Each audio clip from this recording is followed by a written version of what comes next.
Alright, it's Saturday, June 10th, I think? I don't even know. Maybe 9th.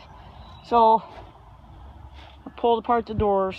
They were pretty difficult to take apart. So what I'm going to do is I'm going to go ahead and blast them today. I do know on this door, somewhere about halfway down the panel, there is some Bondo, because you can see some bubbled up rust on the inside. So we'll see how bad it is. I'll bring it back. Hours later, and looks like I'm going to have to do the bottom portion of the door in sandpaper, some heavy-duty sandpaper.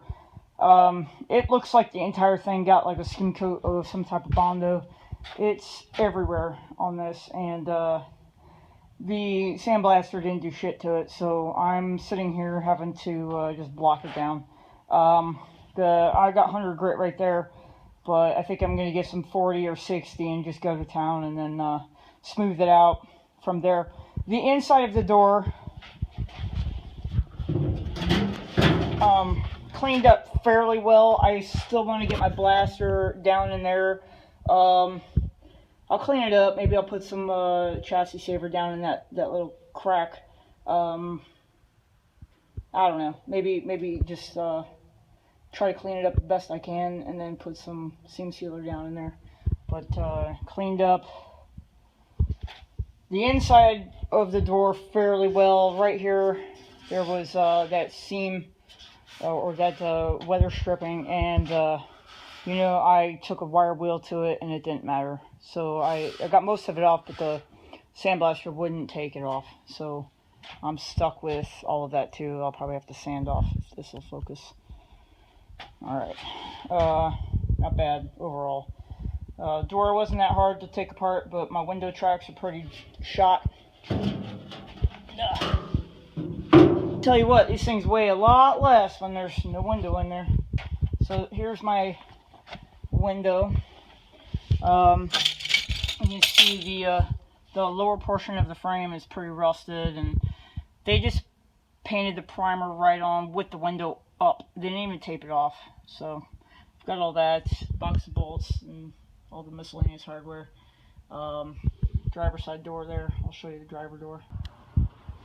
Okay, driver door is disassembled as well. I bet you this thing is full of Bondo, exactly like the other one. If you looked on the inside, so I'll pull this down, there's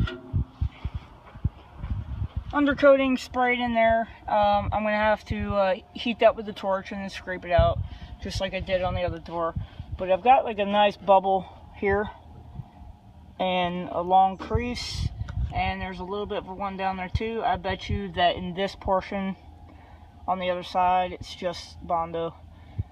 So I'll have to do some work on that too. But the bottom of the door, this portion here, when I did the other one, it was fine. There were no rust through.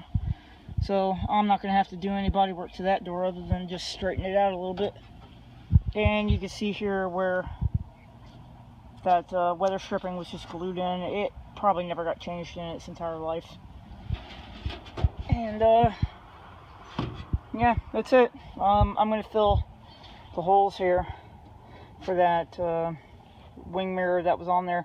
I want to find some mirrors that stick out of here on both, just like it was originally. But yeah, that's it. Not horrible, but it's painstaking. And let me tell you, my back is killing me. In my yard, it's dying. Alright, last thing here. I got my hinges apart. I took the pins out. Everything, I drilled a hole in all of them so that I knew where they would line up. The holes are all in different spots. Anyway, that goes with this one there. I've got new pins for it. I'm going to put them in. But I got to clean them up. And, Chevys use a bushing kit. Other trucks use a bushing kit. I didn't find anything about the Ford F100 for the 1961 through 64. I didn't find anything like a bushing kit. On these, those are welded on. If I can get it to focus. Anyway, those are welded on both sides, and that's what the pin goes through. And the pin has knurling on one side, and it just taps in and it stays put. But my driver door Driver door ones were extremely loose. Passenger side were not. Obviously, it never got used a whole lot, but the driver side was used a lot. Okay, this right here is for the transmission. I had to call out to actually near my hometown out in Oregon and get this sent out to me. The guy had said, you know, young lady, you're in luck. The last guy that wanted one of these had to wait 2 years. He called me every week for 2 years straight, and I just happened to find one, so I can put my transmission back together. I'm probably going to pay somebody to do it. I don't know what I'm doing with that, but on the other one, it was cracked right in this area, so I can't use it.